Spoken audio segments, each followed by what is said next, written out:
The Nevada desert stretched endlessly beneath the roar of twin F-16 engines, their shadows racing across the barren landscape at Mach 1.2. Captain Jake Morrison adjusted his helmet visor against the blazing sun, scanning the terrain below through his HUD display. What he saw next would change everything he thought he knew about duty, sacrifice, and the courage of one extraordinary woman. Before we jump back in, tell us where you're tuning in from, and if this story touches you, make sure you're subscribed because tomorrow I've saved something extra special for you. The alarm clock screamed at 04:30 hours, but Captain Jake Morrison was already awake, staring at the ceiling of his base quarters at Nellis Air Force Base. 3 years into his career as an F-16 pilot, the routine had become second nature. Physical training, briefings, flight operations, debriefings, repeat. Yet something felt different about this particular Tuesday morning in March. Jake swung his legs over the side of his narrow bed and rubbed his eyes. At 28, he was considered one of the most promising pilots in the 64th Aggressor Squadron, known for his precision flying and unshakable composure under pressure. His colleagues respected him, his superiors trusted him, and his mission record was spotless. But lately, the weight of that perfection had begun to feel more like a burden than an achievement. 20 minutes later, he was jogging across the base in the pre-dawn darkness, his breath visible in the crisp desert air.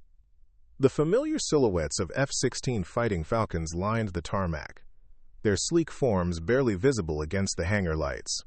This was his world, controlled, predictable, governed by regulations and protocols that left little room for uncertainty. "Morrison!" called out a voice from behind him. Jake turned to see Lieutenant Colonel Sarah Hayes approaching, her stride purposeful even at this early hour. "Change of plans for today's exercise." Jake slowed his pace as his commanding officer fell into step beside him. Colonel Hayes was known for her no-nonsense approach and tactical brilliance, qualities that had earned her respect in a field still dominated by men. "Sir? We're expanding the training area today. Intelligence reports suggest we need to familiarize ourselves with the terrain further south, near the Mojave boundary. It's been designated as a potential zone for future operations." Jake nodded, though something in her tone suggested there was more to this assignment than routine training. "Any specific objectives, Colonel?" "Standard reconnaissance patterns, but I want you and Lieutenant Davis to maintain low-altitude sweeps. There have been some unusual reports from that sector." Before Jake could ask for clarification, Hayes had picked up her pace and moved ahead, leaving him with more questions than answers. He completed his run in contemplative silence, the colonel's words echoing in his mind. 2 hours later, Jake found himself in the briefing room with his flight partner, Lieutenant Marcus Davis. Davis was everything Jake wasn't: outgoing, quick to joke, and seemingly untroubled by the complexities of military life. They made an effective team precisely because of their differences. "So, what do you think this is really about?" Davis asked, adjusting his flight suit as they reviewed the mission parameters on the digital display. "Probably just expanding our operational knowledge," Jake replied, though he wasn't entirely convinced. "The brass likes to keep us sharp on different terrains." The mission briefing was routine: weather conditions, communication protocols, emergency procedures. But as Jake studied the map coordinates, he noticed they'd be flying over some of the most remote areas of the Nevada desert, places where civilization barely touched the landscape. By 1,100 hours, they were airborne.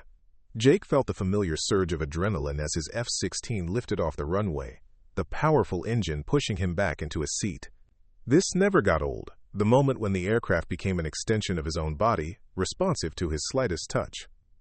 "Beautiful day for flying," Davis's voice crackled through the radio as they climbed to their initial altitude of 15,000 feet. "Roger that," Jake responded, checking his instruments. The sky was clear, visibility unlimited, and the desert below spread out like a vast canvas of browns and reds. They flew in formation for the first hour, conducting standard reconnaissance patterns while Jake familiarized himself with the new terrain.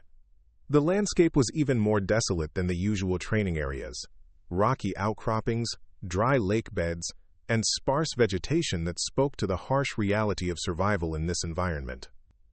It was during their third pass over a particularly remote valley that Jake first noticed something unusual. A flash of light caught his attention, brief but distinct against the darker rocks below. Davis, did you catch that reflection at 2 o'clock? Negative. What kind of reflection? Jake banked slightly to get a better view, but whatever had caught the sunlight was no longer visible. Probably nothing. Maybe just a piece of debris.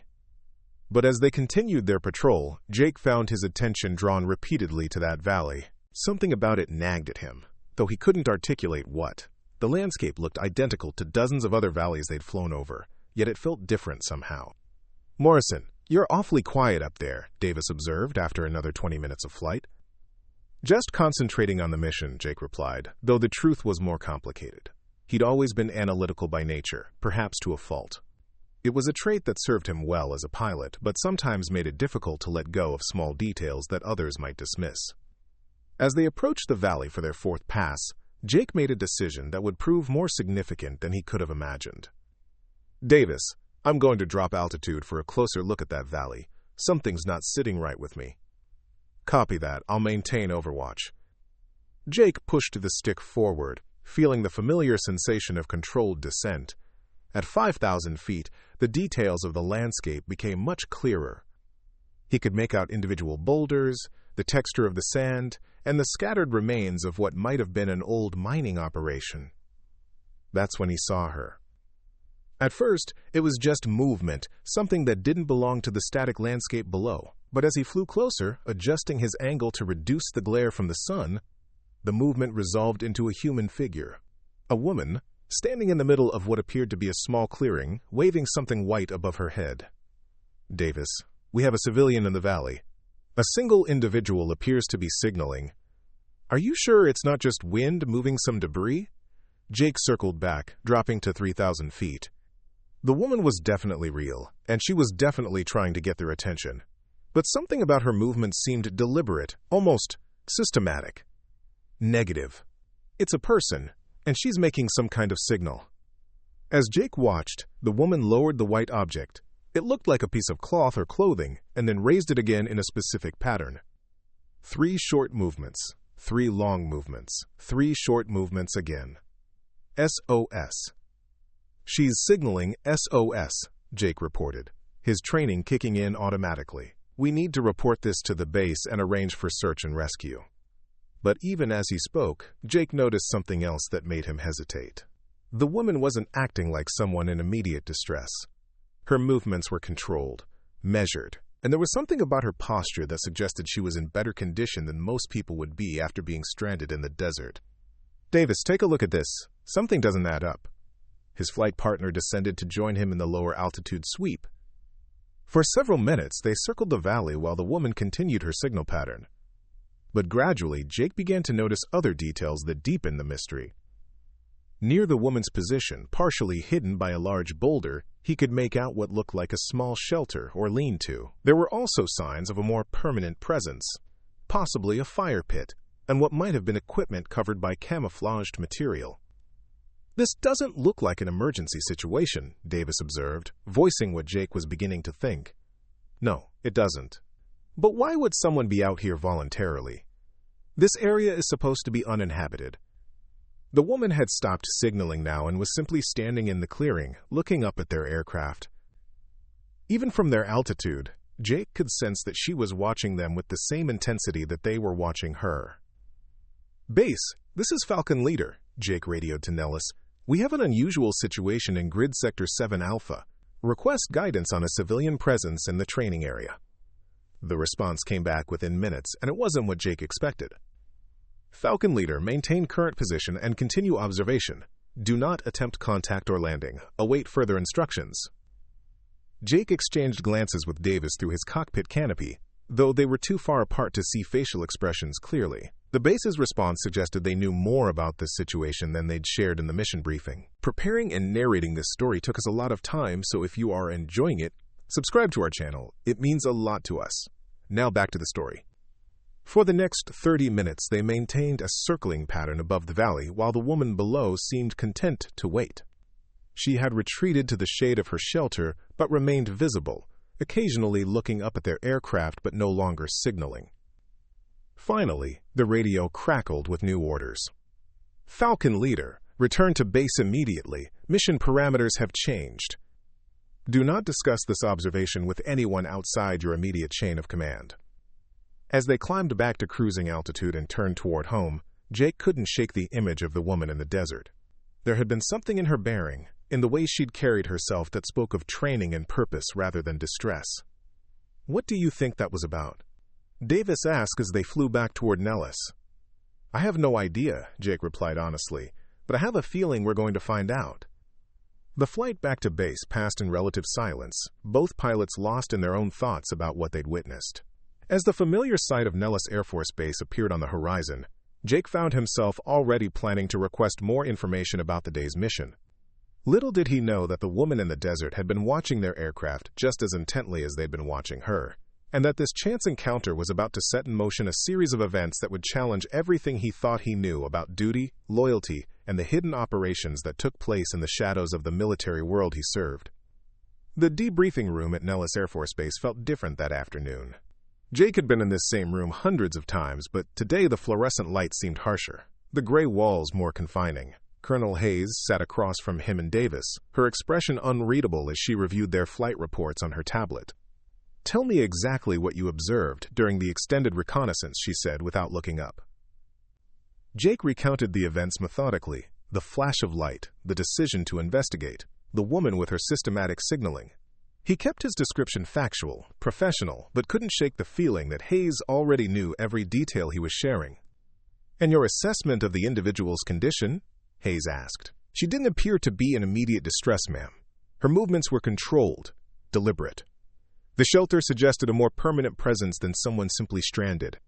Hayes finally looked up, her gray eyes studying Jake's face intently. "Lieutenant Davis, I need you to file your standard mission report and consider this matter classified. You're dismissed." Davis shot Jake a questioning look but stood and saluted. "Yes, ma'am." The door closed behind him with a soft click, leaving Jake alone with his commanding officer. "Captain Morrison, what I'm about to tell you doesn't leave this room." Hayes set down her tablet and leaned forward. "The individual you encountered today is Dr. Elena Vasquez, a former Air Force intelligence officer turned independent contractor." Jake felt his eyebrows rise involuntarily. "Former Air Force?" "She separated from active duty 2 years ago after a mission in Afghanistan went sideways. Officially, she's conducting geological surveys in the Nevada desert. Unofficially." Hayes paused, choosing her words carefully. "She's running surveillance on certain activities that have been happening in that sector." "What kind of activities?" "The kind that requires someone with her particular skill set to monitor from a position where she won't be detected by conventional means." Hayes stood and walked to the wall map, pointing to the area where they'd encountered Dr. Vasquez. "This region has become a corridor for activities we need to understand better. Drug trafficking, potentially. But we suspect something more sophisticated." Jake processed this information, fitting it against what he'd observed. So the SOS signal wasn't actually SOS. Dr. Vasquez was trying to establish contact. She's been in that position for 3 weeks, and today's flyover was the first opportunity she's had to make contact with our aircraft. Why didn't the mission briefing include this information?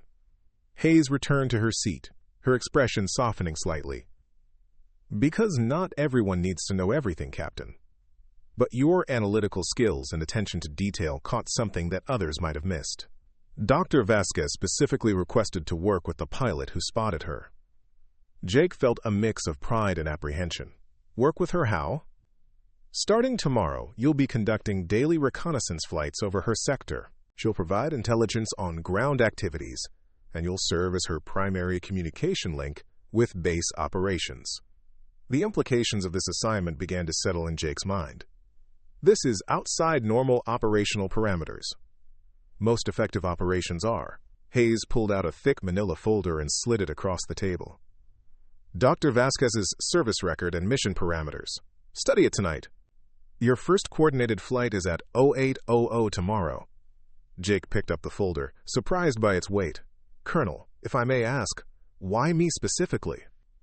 "Because she requested you by name, Captain. After watching your flight patterns today, she believes you have the instincts necessary for this type of work." That evening, Jake sat in his quarters, reading through Elena Vasquez's file. Her service record was impressive. Decorated intelligence officer, expert in surveillance and reconnaissance, fluent in 4 languages. But it was the mission reports that truly caught his attention. Dr. Vasquez had spent 18 months in Afghanistan, working with Special Operations Forces to identify and track high-value targets. Her methods were unconventional, but highly effective, often involving weeks of patient observation from concealed positions. The mission that ended her active duty was heavily redacted, but Jake could piece together that it had involved the loss of her entire team except for her. The psychological evaluation noted that she had struggled with survivor's guilt and had requested separation from active duty to, quote, pursue civilian applications of her intelligence-gathering expertise. Reading between the lines, Jake understood that she couldn't handle losing another team, but wasn't ready to stop serving her country entirely. The next morning came faster than Jake expected. He arrived at the flight line early, running through his pre-flight checks with extra attention to detail. This mission felt different from anything he'd done before. Part reconnaissance, part communication relay, part something he couldn't quite define. "Falcon Leader, you are cleared for takeoff," came the voice from the control tower. Jake pushed the throttle forward, feeling the familiar surge of power as his F-16 accelerated down the runway. But today, instead of the routine satisfaction of flight, he felt a heightened sense of purpose. The flight to Dr. Vasquez's position took 23 minutes. As he approached the valley, Jake found himself scanning for details he'd missed the day before. The terrain was even more rugged than he'd initially observed, with multiple natural hiding spots and excellent sight lines in all directions. Dr. Vasquez was waiting in the same clearing, but today she had a different signal prepared. Instead of the white cloth, she held what appeared to be a mirror, creating deliberate light flashes in a pattern Jake recognized as Morse code. Frequency 243.7 was her first message. Jake switched to the indicated frequency and heard a clear, professional voice with a slight accent that might have been southwestern United States. "Good morning, Captain Morrison. I'm Dr. Elena Vasquez. Thank you for maintaining our schedule." "Dr. Vasquez, this is Captain Morrison. I understand you have intelligence to share." "Affirmative. But first, I need you to understand the situation you're entering. What I'm monitoring down here isn't just criminal activity. It's a sophisticated operation with military-grade equipment and training." Jake adjusted his flight pattern to maintain a wide circle around her position while they talked. "What kind of military-grade equipment?" "Night vision, encrypted communications, vehicles that have been modified for desert operations. Last night I observed a convoy of 3 vehicles moving through the valley approximately 15 kilometers east of my position. They were using blackout protocols and following routes that suggest detailed knowledge of our surveillance patterns." "Our surveillance patterns?" "Military surveillance patterns, Captain. Someone is feeding them information about when and where our aircraft patrol." The implications of this statement hit Jake immediately. If Dr. Vasquez was correct, there was a security breach somewhere in the chain of command. "How certain are you about this assessment?" "I've been tracking their movements for 3 weeks. They only move on nights when there are no scheduled flights in this sector. That information isn't public, Captain." Jake continued his circling pattern while processing this information. "What do you need from me?" "I need you to conduct unscheduled flyovers at specific times I'll designate, and I need you to observe without reporting through normal channels until we understand the scope of this operation." The request made Jake uncomfortable. Operating outside normal reporting procedures went against everything he'd been trained to do.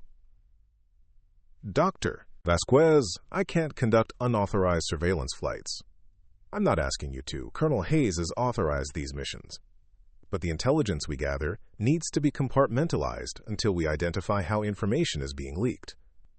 Jake felt some relief, but also a growing sense that he was being drawn into something much more complex than a simple reconnaissance mission. "Understood. What are your immediate requirements?" "Tonight, I need you to conduct a low-altitude pass at 2,200 hours. I've identified what appears to be a staging area approximately 20 kilometers southeast of my position. I'll mark it with infrared strobes that will only be visible through your night vision equipment." They spent the next 15 minutes reviewing coordinates and communication protocols. Dr. Vasquez demonstrated a level of operational knowledge that impressed Jake.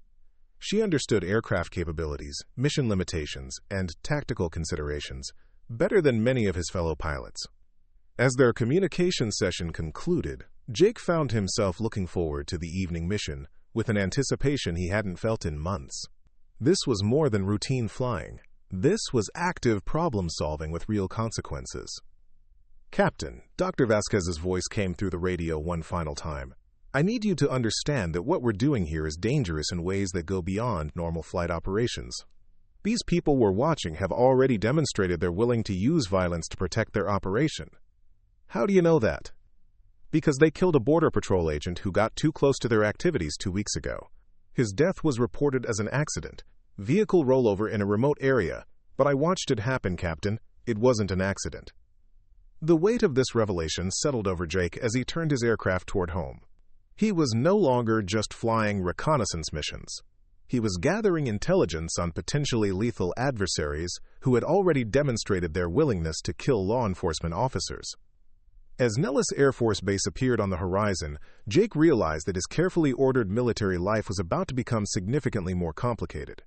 And despite the dangers Dr. Vasquez had outlined, he found himself eager for the challenges ahead. 6 months after the Nevada operation concluded, Jake found himself standing on the observation deck of the Pentagon, watching aircraft trace contrails across the Washington, D.C. skyline. The morning sun cast long shadows across the Potomac River, and for the first time in his military career, he wasn't thinking about flight schedules or mission parameters. His promotion to major had come with an assignment to the Defense Intelligence Agency's Special Operations Division, a position that didn't officially exist on any organizational chart. The work combined everything he'd learned from his time with Elena: analytical thinking, unconventional problem-solving, and the ability to see patterns that others missed. The Senate Intelligence Committee meeting went well, came a familiar voice behind him. Jake turned to see Elena approaching, dressed in a navy blue suit that made her look every inch the senior intelligence analyst she'd become. Her hair was longer now, pulled back in a professional style that somehow made her seem both more approachable and more formidable than she'd appeared in desert camouflage. "Did they approve the new surveillance protocols?" Jake asked. "Unanimously.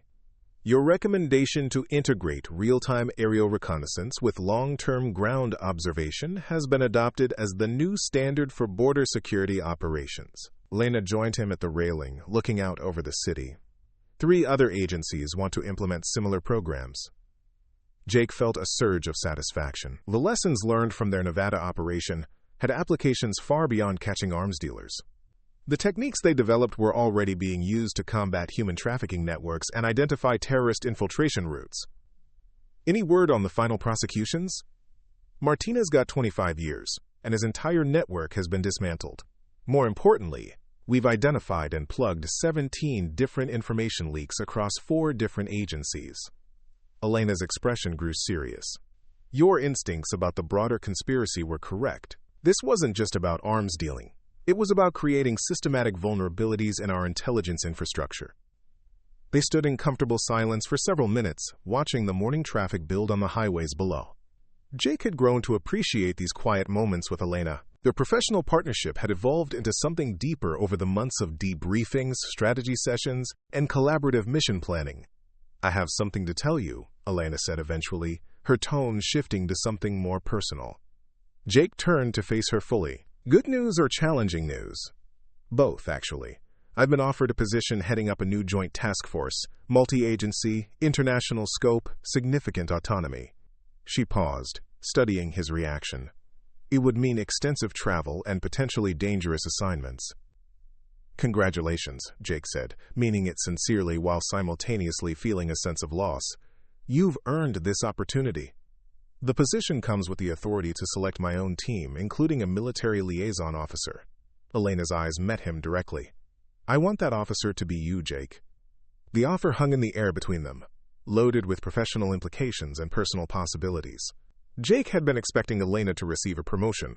Her work on the Nevada operation had attracted attention at the highest levels of government, but he hadn't anticipated being invited to continue working with her. "What would that mean for my Air Force career?" "You'd maintain your commission but be assigned to permanent special duty, no more squadron rotations, no more routine training flights.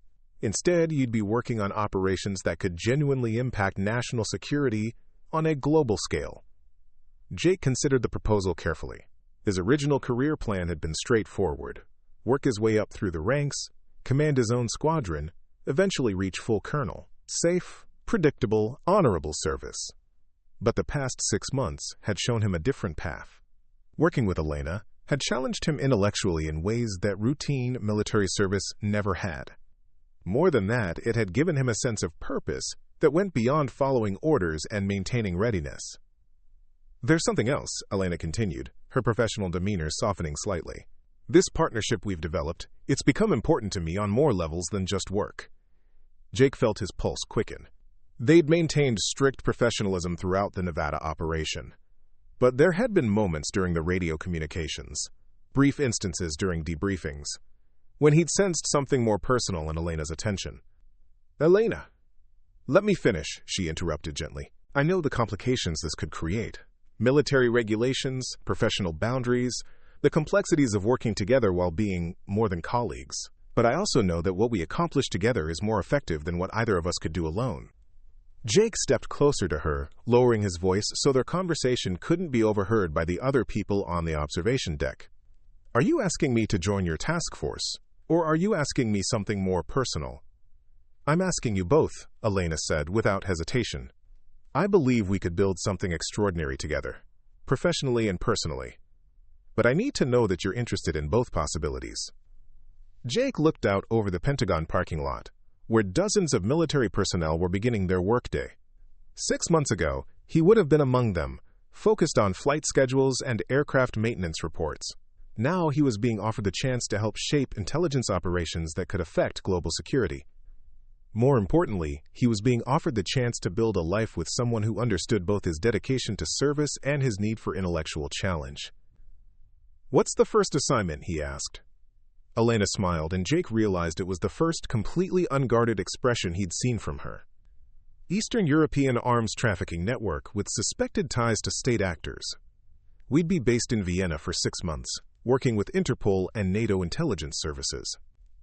"Vienna," Jake repeated thoughtfully. "I've never been to Vienna. It's beautiful in the fall. Excellent coffee, incredible architecture, and some of the most sophisticated criminal networks in Europe." Jake laughed, despite himself. "You make it sound like a vacation. The work will be challenging, dangerous possibly, but we'll be making a real difference, and we'll be doing it together." Jake took Elena's hand, feeling the slight calluses on her fingers from months of desert surveillance work. "There's something I need to tell you, too." "What's that?" "I've been thinking about requesting a transfer to intelligence work even before you mentioned this opportunity. Flying will always be part of who I am, but what we did in Nevada showed me there are other ways to serve." Elena's smile widened. "So that's a yes to the professional opportunity?" "That's a yes to both opportunities," Jake said, squeezing her hand gently. They were interrupted by the sound of Jake's phone buzzing with an incoming message. He glanced at the screen and saw a text from Lieutenant Davis, who had been promoted and transferred to a squadron in Germany. "Morrison, saw the news about your DIA assignment. Guess you're too important for regular flying now. When you're done saving the world, we'll have to get together and talk about normal pilot stuff. Congratulations, brother." Jake showed the message to Elena, who laughed. "Normal pilot stuff? Aircraft specifications, flight training stories, complaints about paperwork. The kind of conversations we used to have before we started chasing international criminals. Do you miss it? The simplicity of normal military life?" Jake considered the question seriously. "Sometimes. But I've learned that simple and easy aren't always the same as meaningful and important." Elena nodded thoughtfully. "In Afghanistan, before everything went wrong, I used to think that the most valuable intelligence work was the kind that followed established protocols and procedures. Clear objectives, defined parameters, measurable outcomes. And now? Now I understand that the most important work often happens in the spaces between official procedures. The judgment calls, the human intuition, the willingness to take calculated risks for the right reasons." They began walking toward the Pentagon entrance, their conversation continuing as they moved through the security checkpoints and into the building's main corridors. "When do we need to give them an answer about Vienna?" Jake asked. "We have a week to make it official, but I think they're expecting us to accept. The preliminary briefings start Monday." As they reached the elevator that would take them to their respective offices, Jake felt a sense of completion that he hadn't experienced since before the Nevada operation began. The careful, controlled life he'd built as a squadron pilot had given way to something more uncertain, but infinitely more rewarding. "Elena," he said as the elevator doors opened, "thank you for seeing something in me that I didn't know was there." "Thank you for being willing to look beyond the horizon," she replied, "for understanding that the most important signals sometimes come from the most unexpected places." Quote. As they rode the elevator up to the Intelligence Division offices, Jake reflected on how dramatically his life had changed since that morning 6 months ago, when he'd first spotted a woman making signals from the Nevada desert. He'd thought he was responding to a routine distress call, but Elena had been signaling something much more significant, the beginning of a partnership that would reshape both their careers and their lives. The elevator doors opened, and they stepped out into their new future together, ready to face whatever challenges and opportunities awaited them in Vienna and beyond. Elena's office was already bustling with activity as analysts prepared briefing materials for the upcoming European assignment. Maps covered every available wall space, showing trade routes, border crossings, and known trafficking corridors across southeastern Europe. The complexity of their new mission was immediately apparent. This wouldn't be a single operation, but a sustained campaign against networks that had been operating for decades. "Major Morrison," called out a voice from across the room. Jake turned to see Colonel Hayes approaching, her expression carrying the mixture of pride and concern that he'd learned to recognize during their Nevada debriefings. "Colonel, I wasn't expecting to see you here. I wanted to personally congratulate you on your new assignment and share some additional intelligence that just came in." Hayes handed him a classified folder marked with the highest security clarifications. "It appears that the arms dealers you and Dr. Vasquez identified in Nevada were part of a much larger operation than we initially understood." Jake opened the folder carefully, scanning the contents while Elena looked over his shoulder. The documents revealed connections between the Nevada network and similar operations in 12 different countries, suggesting a coordinated international effort to destabilize border security across multiple continents. "The implications are staggering," Elena murmured, studying satellite photographs that showed suspected facility locations across 3 time zones. "We weren't just dealing with regional criminals. We were investigating one node of a global conspiracy." Colonel Hayes nodded grimly. "Which is why your Vienna assignment has taken on additional urgency. European intelligence services believe the coordination center for these operations is located somewhere in the Balkans. Your mission will be to identify and neutralize that center." Jake felt the familiar surge of adrenaline that had always accompanied complex missions, but now it was tempered by a deeper understanding of the stakes involved. This wasn't just about career advancement or personal challenge. Millions of people's safety depended on their ability to dismantle these networks effectively. "What resources will be available to us?" Elena asked, already shifting into operational planning mode. "Everything you need, within reason. Satellite surveillance, signals intelligence, liaison officers from NATO partners, and access to undercover assets already in place." Hayes paused, her expression becoming more personal. "But remember that these organizations have demonstrated they're willing to use lethal force against anyone who threatens their operations. The work you did in Nevada was dangerous, but this will be exponentially more so." Jake exchanged a look with Elena, seeing his own determination reflected in her eyes. The risks were significant, but so was their capability to make a difference. "When do we deploy?" he asked. 3 weeks. That gives you time to complete specialized training in counter-surveillance techniques, European operational protocols, and advanced communication security. Hayes handed Elena another folder. "Dr. Vasquez, you'll also be receiving briefings on the political complexities of working across multiple jurisdictions. Some of our allies have conflicting interests that could complicate the mission." As Colonel Hayes left to attend another meeting, Jake and Elena found themselves alone in the busy office, surrounded by the evidence of investigations that spanned continents and involved thousands of potential suspects. "Are you having second thoughts?" Elena asked quietly. Jake considered the question honestly. 3 weeks from now, they would be operating in environments where their Nevada desert experience would seem simple by comparison. Instead of tracking vehicles across open terrain, they would be navigating urban environments filled with sophisticated surveillance systems and hostile intelligence services. "No second thoughts," he said finally, "but I am thinking about how much has changed since that first morning when I spotted you in the desert." Quote, Elena smiled, the expression carrying memories of long radio conversations during night surveillance operations and the gradual building of trust that had evolved into something much deeper. Do you ever wonder what would have happened if you hadn't decided to investigate that flash of light? Every day, Jake admitted. But I've learned that the most important decisions are often the ones that feel risky at the time. Following my instincts led me to you, to this work, to a completely different understanding of what service really means. Their conversation was interrupted by the arrival of a courier carrying sealed diplomatic pouches from various European embassies. Elena signed for the materials, and they spent the next hour reviewing intelligence reports that painted an increasingly complex picture of their upcoming mission. The networks they would be investigating had evolved far beyond simple criminal enterprises. They operated legitimate businesses as cover, maintained relationships with corrupt government officials, and used sophisticated technology to avoid detection. Most concerning of all, they appeared to be coordinating their activities across national boundaries in ways that suggested state-level sponsorship.